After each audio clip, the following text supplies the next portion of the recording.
Hi all, ಎಲ್ರಿಗೂ ನಮಸ್ತೆ. Welcome back to my channel. ನಾನು ಅರ್ಚನಾ. ಗಿಡಗಳ ಕ್ಲೀನಿಂಗ್ ಆ್ಯಂಡ್ ಅರೇಂಜಿಂಗ್ ಕೆಲಸ ಮಾಡ್ತಾ ಒಂದು ಪವರ್ಫುಲ್ ಪುಸ್ತಕದ ಬಗ್ಗೆ ನಿಮ್ಮ ಜೊತೆ ಶೇರ್ ಮಾಡ್ತೀನಿ. ಆ ಪುಸ್ತಕ ವಿಕ್ಟರ್ ಫ್ರಾಂಕಲ್ ಅವರ ಮ್ಯಾನ್ ಸರ್ಚ್ ಫಾರ್ ಮೀನಿಂಗ್, ಮನುಷ್ಯನ ಜೀವನದ ಅರ್ಥದ ಹುಡುಕಾಟ. ಇದು ಕೇವಲ ಪುಸ್ತಕ ಅಲ್ಲ, ಮನುಷ್ಯನ ಒಳಗಿನ ಒಂದು ಅದಮ್ಯ ಚೇತನದ ಕತೆ. ವಿಡಿಯೋನ ಎಲ್ಲೂ ಕೂಡ ಸ್ಕಿಪ್ ಮಾಡದೆ ನೋಡಿ. ಪ್ಲೀಸ್ ನನ್ನ ಚಾನೆಲ್ ಸಬ್ಸ್ಕ್ರೈಬ್ ಮಾಡಿ. ಇನ್ ಕೇಸ್ ವಿಡಿಯೋ ಇಷ್ಟ ಆದ್ರೆ ಒಂದು ಲೈಕ್ ಮಾಡಿ, ಹಾಗೆ ನಿಮ್ಮ ಫ್ರೆಂಡ್ಸ್ ಅಂಡ್ ಫ್ಯಾಮಿಲಿಗೆಲ್ಲ ಈ ವಿಡಿಯೋನ ಶೇರ್ ಮಾಡಿ. ಆಥರ್ ವಿಕ್ಟರ್ ಫ್ರಾಂಕಲ್ ಒಬ್ಬ ಸೈಕ್ಯಾಟ್ರಿಸ್ಟ್. ಅವರು ನಾಜಿ ಕಾನ್ಸಂಟ್ರೇಷನ್ ಟಾರ್ಚರಸ್ ಕ್ಯಾಂಪ್ಗಳಲ್ಲಿ ಅನುಭವಿಸಿದ್ದನ್ನೇ ಆಧರಿಸಿ ಬರೆದದ್ದು. ಆಥರ್ ಮೂಲತಃ ಆಸ್ಟ್ರಿಯಾದವರು. ಅದು ಎರಡನೇ ವಿಶ್ವ ಯುದ್ಧದ ಸಮಯ. ಆಗ ಲಕ್ಷಾಂತರ ಜನರನ್ನ ಕ್ರೂರವಾಗಿ ಬಂಧಿಸ್ತಿದ್ರು. ಅದೊಂದು ಟಾರ್ಚರಸ್ ಸೆಲ್. ಅಲ್ಲಿ ಜನರನ್ನ ಕ್ರೂರವಾಗಿ ಹಿಂಸಿಸ್ತಿದ್ರು. 1942 ಆ ಸಮಯದಲ್ಲಿ ಏನಾಯ್ತು ಅಂದ್ರೆ, ಆಗ ನಾಜಿಗಳು ಅವರ ಇಡೀ ಕುಟುಂಬವನ್ನ, ಅಂದ್ರೆ ಅವರ ತಂದೆ ತಾಯಿ, ಸಹೋದರ ಮತ್ತು ಅವರ ಗರ್ಭಿಣಿ ಪತ್ನಿಯನ್ನ ಎಲ್ರನ್ನೂ ಆ ಕಾನ್ಸಂಟ್ರೇಷನ್ ಕ್ಯಾಂಪ್ ಅಲ್ಲಿ ಬಂಧಿಸಿದ್ರು. ಬಟ್ ಇಲ್ಲಿ ಟ್ರಾಜಿಡಿ ಏನು ಅಂದ್ರೆ, ಆ ನರಕದಿಂದ ಬದುಕುಳಿದಿದ್ದು ಫ್ರಾಂಕಲ್ ಮಾತ್ರ. ಆದ್ರೆ ಇಲ್ಲಿ ಆಶ್ಚರ್ಯ ಏನು ಅಂದ್ರೆ, ಯುದ್ಧ ಮುಗ್ದು ಬಿಡುಗಡೆಯಾದ ಕೇವಲ 9 ದಿನಗಳಲ್ಲಿ ಈ ಪುಸ್ತಕದ ಮೊದಲನೇ ಡ್ರಾಫ್ಟ್ ಬರೆದು ಮುಗಿಸಿದ್ರಂತೆ. ಪಾಪ ಅವ್ರ ಮನ್ಸಲ್ಲಿ ಎಷ್ಟು ಹೇಳ್ಬೇಕಾದ ವಿಷಯಗಳು ತುಂಬಿತ್ತೋ ಏನೋ. ಅದಕ್ಕೆ ನೋಡಿ, ಈ ಪುಸ್ತಕ ಕೇವಲ ಒಂದು ಆಟೋಬಯೋಗ್ರಫಿ, ಆತ್ಮಕಥೆಯಾಗಿ ಉಳಿಲಿಲ್ಲ. ಲಕ್ಷಾಂತರ ಕಾಪಿಗಳು ಸೇಲ್ ಆಯ್ತು. ಅದೆಷ್ಟೋ ಭಾಷೆಗಳಿಗೆ ಟ್ರಾನ್ಸ್ಲೇಟ್ ಆಯ್ತು. ಇವತ್ತಿಗೂ ಕೂಡ ಅದೆಷ್ಟೋ ಜನರಿಗೆ ಸ್ಫೂರ್ತಿ ಮತ್ತು ದಾರಿದೀಪ. ಇಲ್ಲಿ ಫ್ರಾಂಕಲ್ ಬರೀತಾರೆ, ಆ ಕ್ಯಾಂಪ್ ಒಳಗೆ ಹೋದ ತಕ್ಷಣ ಕೈದಿಗಳ ಹತ್ರ ಇದ್ದ ಎಲ್ಲ ವಸ್ತುಗಳನ್ನು ಕಿತ್ಕೋತಿದ್ರಂತೆ. ಅವರ ಬಟ್ಟೆ, ಅವರ ಇತರ ವಸ್ತುಗಳು, ಅದೆಲ್ಲಕ್ಕಿಂತ ಮುಖ್ಯವಾಗಿ ಅವರ ಹೆಸರು. ಆ ಟಾರ್ಚರಸ್ ಕ್ಯಾಂಪ್ ಅಲ್ಲಿ ಅವರ ಹೆಸರನ್ನ ಅಳಿಸಿ ಬರೀ ಅವರ ಕೈಗಳ ಮೇಲೆ ಹಚ್ಚೆ ಹಾಕಿದ ಒಂದು ನಂಬರ್ ಅಷ್ಟೇ ಅವರ ಐಡೆಂಟಿಟಿ ಆಗಿರ್ತಿತ್ತು. ಇದರ ಉದ್ದೇಶ ಸ್ಪಷ್ಟವಾಗಿತ್ತು. ಅಂದ್ರೆ ಒಬ್ಬ ಮನುಷ್ಯನ ವ್ಯಕ್ತಿತ್ವವನ್ನೇ ನಾಶ ಮಾಡೋದು. ಅಂದ್ರೆ ಮನುಷ್ಯನನ್ನ ಅವನ ಇತಿಹಾಸ, ಅವನ ರಿಲೇಶನ್ಶಿಪ್ಸ್, ಅವನ ಘನತೆ ಎಲ್ಲದರಿಂದ ಬೇರ್ಪಡಿಸಿ ಅವನನ್ನ ಕೇವಲ ನಂಬರ್ ಅಂದ್ರೆ ಸಂಖ್ಯೆಯಾಗಿ ಮಾಡೋದು. ಇದು ಒಂಥರ ಮಾನಸಿಕ ಮೆಂಟಲ್ ಟಾರ್ಚರ್ ಕೂಡ ಹೌದು. ಅಲ್ಲಿನ ಜೀವನ ನಮಗೆ ಊಹಿಸ್ಕೊಳ್ಳಕ್ಕೂ ಕಷ್ಟ. ಅಂದ್ರೆ ಸತತ ಹಸಿವು, ಮತ್ತೆ ಅಲ್ಲಿನ ಚಳಿಗಾಲ ಬಂದ್ರೆ ಮೈ ಕೊರೆಯೋ ಚಳಿಗೆ ಒಂದೇ ಒಂದು ತೆಳುವಾದ ಬಟ್ಟೆ ಕೊಡ್ತಿದ್ರಂತೆ. ದಿನಕ್ಕೆ 12ರಿಂದ 14 ಗಂಟೆ ಮೈ ಮುರಿಯೋ ಕೆಲ್ಸ. ಒಂದು ಪುಟ್ಟ ತಪ್ಪು ಮಾಡಿದ್ರು ಕ್ರೂರವಾಗಿ ಹೊಡಿತಿದ್ರಂತೆ. ಪ್ರತಿದಿನ ಅವಮಾನಗಳು. ಅಷ್ಟೇ ಅಲ್ಲ, ಅವರೆಲ್ಲ ಯಾವ ಕ್ಷಣದಲ್ಲಿ ಬೇಕಾದ್ರೂ ಸಾಯ್ಬೋದು ಅನ್ನೋ ಭಯ. ಇದೆಲ್ಲದ್ರ ಮಧ್ಯೆ ಬದುಕಿ ಉಳಿಯೋದೇ ಒಂದು ಪವಾಡ. ಆದ್ರೆ ಇಲ್ಲಿ ಫ್ರಾಂಕಲ್ ಒಂದು ಇಂಪಾರ್ಟೆಂಟ್ ಪಾಯಿಂಟ್ ಅನ್ನ ಗುರುತಿಸ್ತಾರೆ. ಒಬ್ಬ ವ್ಯಕ್ತಿ ಅಂತಹ ಕ್ರೂರ ಜೀವನದಿಂದ ಬದುಕುಳಿಬೇಕು ಅಂದ್ರೆ ಆ ವ್ಯಕ್ತಿಯ ದೈಹಿಕ ಶಕ್ತಿಗಿಂತ ಮಾನಸಿಕ ಸ್ಥಿತಿ ತುಂಬಾ ಇಂಪಾರ್ಟೆಂಟ್ ಆಗಿರ್ತಿತ್ತು. ಯಾರು ದೈಹಿಕ ಶಕ್ತಿಗಿಂತ ಮನಸ್ಸಲ್ಲಿ ಬದುಕೋಕೆ ಒಂದು ಕಾರಣ ಇಟ್ಕೊಂಡಿದ್ರು, ಅಥವಾ ಯಾವ ವ್ಯಕ್ತಿಯ ಜೀವನದಲ್ಲಿ ಒಂದು ದೃಢವಾದ ಗುರಿ ಇತ್ತೋ, ಅಂಥ ವ್ಯಕ್ತಿಗಳು ಹೆಚ್ಚು ಕಾಲ ಬದುಕಿದ್ರಂತೆ. ಇದಕ್ಕೆ ಅಪೋಸಿಟ್ ಆಗಿ ಕೆಲವರು ಫಿಸಿಕಲ್ ಆಗಿ ತುಂಬಾ ಸ್ಟ್ರಾಂಗ್ ಆಗಿದ್ದವರು ಬದುಕಲ್ಲಿ ಭರವಸೆಯನ್ನ ಕಳ್ಕೊಂಡು ಲೈಫಿಗೇನು ಅರ್ಥನೇ ಇಲ್ಲ ಅನ್ಕೊಂಡವರು ಕುಸ್ತು ಹೋದ್ರಂತೆ. ಅಂದ್ರೆ ಮಾನಸಿಕವಾಗಿ ಸತ್ ಮೇಲೆ ದೈಹಿಕವಾಗಿಯೂ ಬೇಗ ಸಾಯ್ತಿದ್ರು ಅಂತ. ಇಲ್ಲಿ ಆಥರ್ ಫ್ರಾಂಕಲ್ಗೆ ಬದುಕೋಕೆ ಶಕ್ತಿ ಕೊಟ್ಟಿದ್ದು 2 ಇಂಪಾರ್ಟೆಂಟ್ ಅಂಶಗಳು. ಅವು ಯುದ್ಧ ಮುಗಿದ್ಮೇಲೆ ತನ್ನ ಪ್ರೀತಿಯ ಹೆಂಡತಿ ಜೊತೆ ಸುಖವಾಗಿ ಜೀವನ ನಡೆಸಬೇಕು ಅನ್ನೋ ಆಸೆ. ಇನ್ನೊಂದು, ಅವರು ಅರೆಸ್ಟ್ ಆಗೋಕ್ಕೂ ಮುಂಚೆ ಬರಿತಿದ್ದ ಒಂದು ಸೈಕಾಲಜಿ ಪುಸ್ತಕನ ಹೇಗಾದ್ರೂ ಮಾಡಿ ಮತ್ತೆ ಬರೆದ್ ಮುಗಿಸ್ಲೇಬೇಕು ಅನ್ನೋ ಮಹತ್ವಾಕಾಂಕ್ಷೆ. ಈ 2 ಆಸೆಗಳು ಅವರಿಗೆ ಯಾಕೆ ಬದುಕಬೇಕು ಅನ್ನೋದಕ್ಕೆ ಕಾರಣಗಳು ಕೊಟ್ವು. ಫ್ರಾಂಕಲ್ ಅವರು ಅಂತ ಪರಿಸ್ಥಿತಿಯಲ್ಲೂ ಕೂಡ ಕೈದಿಗಳ ಮಾನಸಿಕ ಸ್ಥಿತಿಗಳನ್ನ ತುಂಬಾ ಗಮನಿಸ್ತಿದ್ರು. ಅದನ್ನ 3 ಹಂತಗಳಾಗಿ ವಿಶ್ಲೇಷಣೆ ಮಾಡಿದ್ದಾರೆ. ಮೊದಲನೇ ಹಂತ ಶಾಕ್, ಆಘಾತ. ಅಂದ್ರೆ ಕ್ಯಾಂಪ್ಗೆ ಹೊಸದಾಗಿ ಬಂದಾಗ ಅಲ್ಲಿ ನಡೀತಾ ಇರೋದನ್ನ ನಂಬಕ್ಕೆ ಆಗ್ತಿರ್ಲಿಲ್ವಂತೆ ಕೈದಿಗಳಿಗೆ. ಇದು ಯಾವ ಲೋಕಕ್ಕೆ ಬಂದ್ವಿ ಅನ್ನೋ ದಿಗ್ಭ್ರಮೆ, ಮತ್ತೆ ಏನ್ ನಡೀತಾ ಇದೆ ಅಂತಾನೆ ಗೊತ್ತಾಗದೆ ಇರೋ ಸ್ಥಿತಿ. ಇನ್ನು ಎರಡನೇ ಹಂತ ಉದಾಸೀನತೆ, ಅಂದ್ರೆ ಎಪತಿ ಅಂತ ಕರೀತಾರೆ. ಅಂದ್ರೆ ದಿನಗಳು ಕಳೆದಂತೆ ಆ ನಿರಂತರ ನೋವು ಮತ್ತೆ ಕ್ರೌರ್ಯಕ್ಕೆ ಒಂಥರ ಹೋಗ್ತಾರೆ. ಅಂದ್ರೆ ತಮ್ಮನ್ನ ತಾವು ಪ್ರೊಟೆಕ್ಟ್ ಮಾಡ್ಕೊಳಕ್ಕೆ ತಮ್ಮ ಫೀಲಿಂಗ್ಸ್ ಅಥವಾ ಭಾವನೆಗಳನ್ನೇ ಮಂಕಾಕ್ಸ್ಕೊಬಿಡ್ತಾರೆ. ಅಂದ್ರೆ ಯಾವುದಕ್ಕೂ ಜಾಸ್ತಿ ಪ್ರತಿಕ್ರಿಯಿಸಲ್ಲ. ಒಂಥರ ಭಾವನಾತ್ಮಕ ನಿರ್ಲಿಪ್ತತೆ ಅಂತಾನೂ ಹೇಳ್ಬಹುದು. ಇದೊಂಥರ ಡಿಫೆನ್ಸ್ ಮೆಕ್ಯಾನಿಸಮ್ ಅಂತಾರಲ್ವಾ ಆ ಥರ. ಆದ್ರೆ ಇದು ತುಂಬಾ ಕಾಲ ಮುಂದುವರೆದ್ರೆ ಅವರ ವ್ಯಕ್ತಿತ್ವದ ಮೇಲೂ ಪರಿಣಾಮ ಬೀರಬಹುದು ಅಂತ ಫ್ರಾಂಕ್ಲಿನ್ ಹೇಳ್ತಾರೆ. ಇನ್ನು ಅವರು 3ನೇ ಹಂತನೂ ಹೇಳ್ತಾರೆ. ಅಂದ್ರೆ ಕೈದಿಗಳು ಬಿಡುಗಡೆ ಆದ್ಮೇಲೆ ಕಾಣಿಸಿಕೊಳ್ಳೋ ಒಂದು ಡಿಪರ್ಸನಲೈಸೇಷನ್ ಸ್ಟೇಜ್. ಅಂದ್ರೆ ವ್ಯಕ್ತಿತ್ವ ಹೀನತೆ.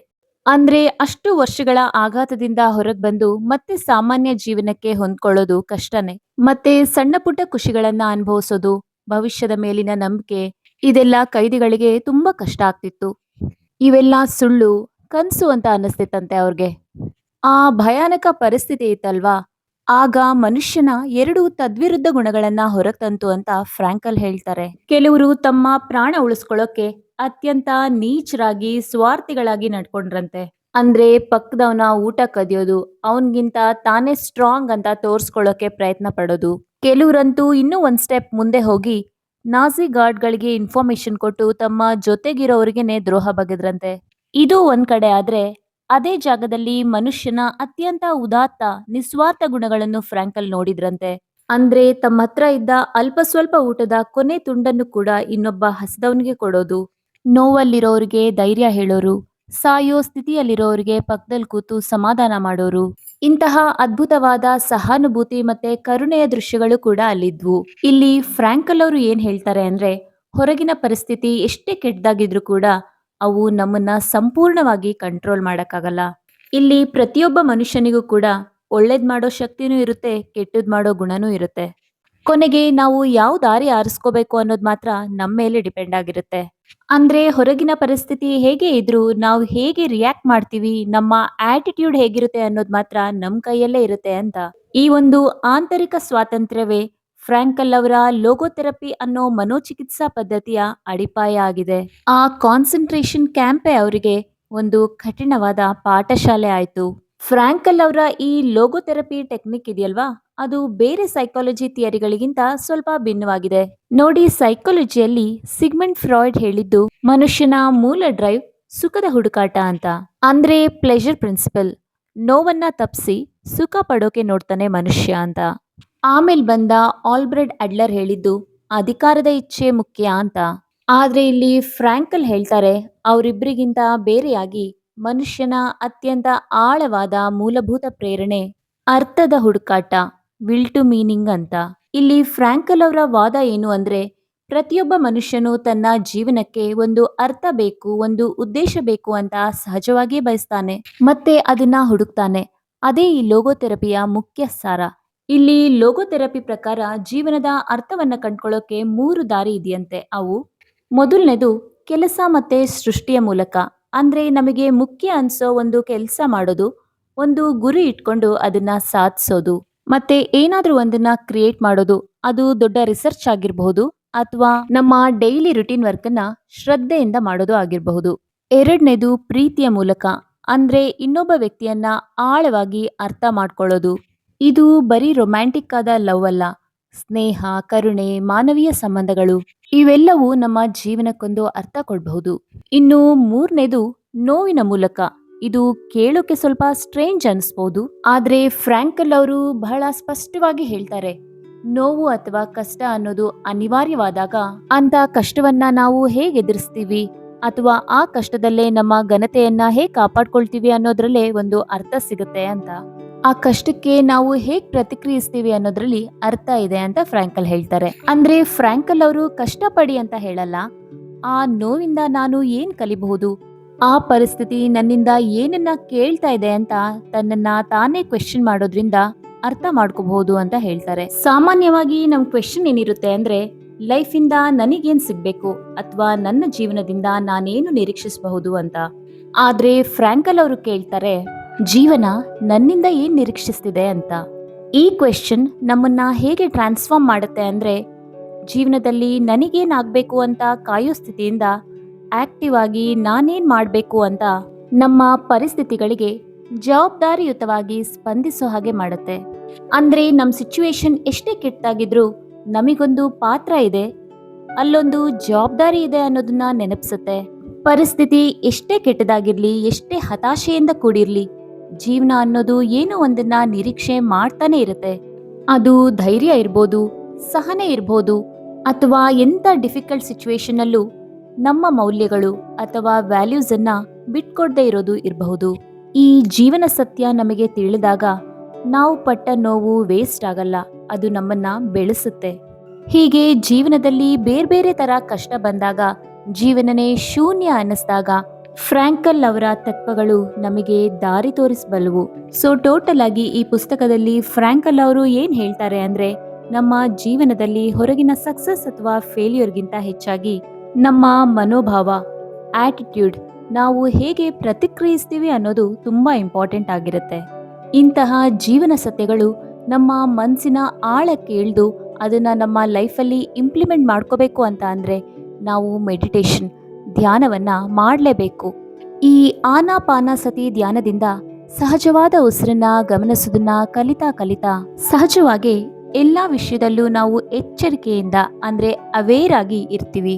ಈ ಅವೇರ್ನೆಸ್ ಅನ್ನೋದು ನಮಗೆ ಸಿದ್ಧಿಯಾದ್ರೆ ಜೀವನದಲ್ಲಿ ಎಲ್ಲ ಪಾಠಗಳನ್ನು ಕಲಿತ ಹಾಗೆ. ಈ ಧ್ಯಾನದಿಂದ ಎಲ್ಲ ವಿಷಯಗಳನ್ನು ಅವೇರ್ ಆಗಿ ಗಮನಿಸ್ತೀವಿ. ಜೀವನದಲ್ಲಿ ಈಸಿಯಾಗಿ ಮತ್ತೆ ಅರ್ಥಪೂರ್ಣವಾಗಿ ಬದುಕಬೇಕು ಅಂದರೆ ಧ್ಯಾನವನ್ನ ಮಾಡಲೇಬೇಕು. ಧ್ಯಾನದ ಬಗ್ಗೆ ಹೆಚ್ಚಿನ ಮಾಹಿತಿಗೆ PMC ಸಬ್ಸ್ಕ್ರೈಬ್ ಮಾಡಿ. ಎಲ್ಲರೂ ಆನಾಪಾನಸತಿ ಧ್ಯಾನವನ್ನು ಮಾಡಿ, ಧ್ಯಾನವನ್ನು ಹಂಚಿ. Thank you.